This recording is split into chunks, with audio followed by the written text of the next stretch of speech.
Mga bata, ang pag-uusapan natin ngayon ay place values. Bakit ito ay importante sa ating pang-araw-araw na buhay? Kilalanin natin ang place values. Get ready!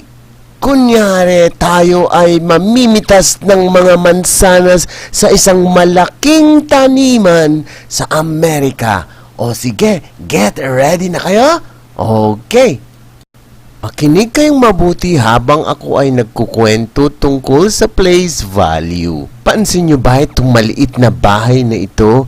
Dito ko ilalagay ang lahat ng ating mapipitas. Okay?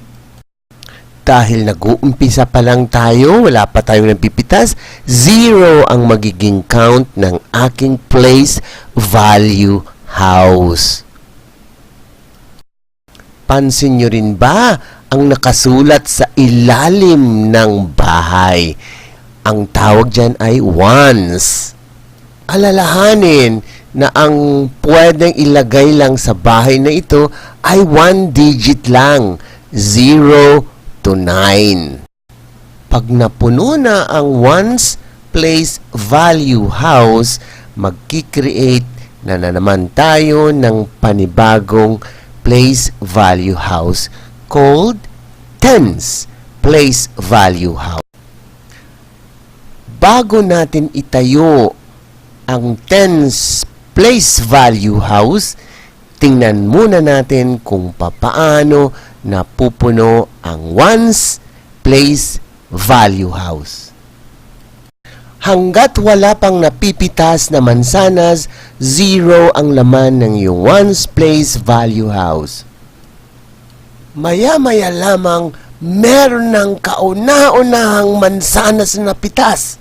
Sa unang pagkakataon, ang ating ones place value ay may laman, 1. Pag tinanong ka, how many ones are there in the ones place? Ang sagot ay 1 ones. Oops! May bago na namang napitas. Pangalawa! Ngayong may bagong napitas, ang laman ng ones place value house natin ay 2. Habang may napipitas, padagdag ng padagdag ang laman ng ones place value house. Pansin nyo, 4 na ngayon, 5, 6, 7, 8, 9. Ang susunod na mapipitas ay pansampo. Paano ko kaya pagkakasyahin sa ones place value house? May idea ba kayo, mga bata? Saan ko ilalagay ang pansampo? Tama ka. Magbibuild tayo ng isang panibagong place value house called tens. Pag tinanong sa'yo kung ilang tens meron sa 10, ang answer ay 1 tens. Habang may napipitas, nadadagdagan ang laman ng place value house. 11, 12. Habang dumadami ang napipitas, lumalaki naman ang laman ng ating place value house. 15, 16, 17, 18, 19, 20. Mga bata, napansin nyo ba na bawat 10 na napipitas, nagdadagdag ito sa tens place? yung dating tens, naging 20, naging 30, naging 40, 50,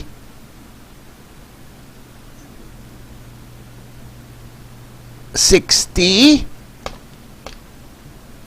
70, 80, 90, 91, 92, 93, 94, malapit ng 100, 95, 96,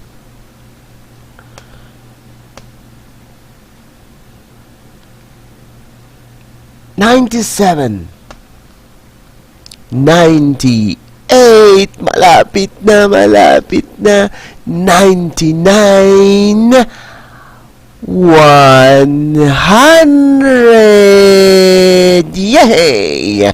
We have 100's place. Ito ang palagi niyong tatandaan habang dumadami ang bilang, dumadami din ang place values natin. Ones, tens, hundreds, thousands, 10,000s, 100,000s, millions, and so on and so forth. Okay, bye-bye!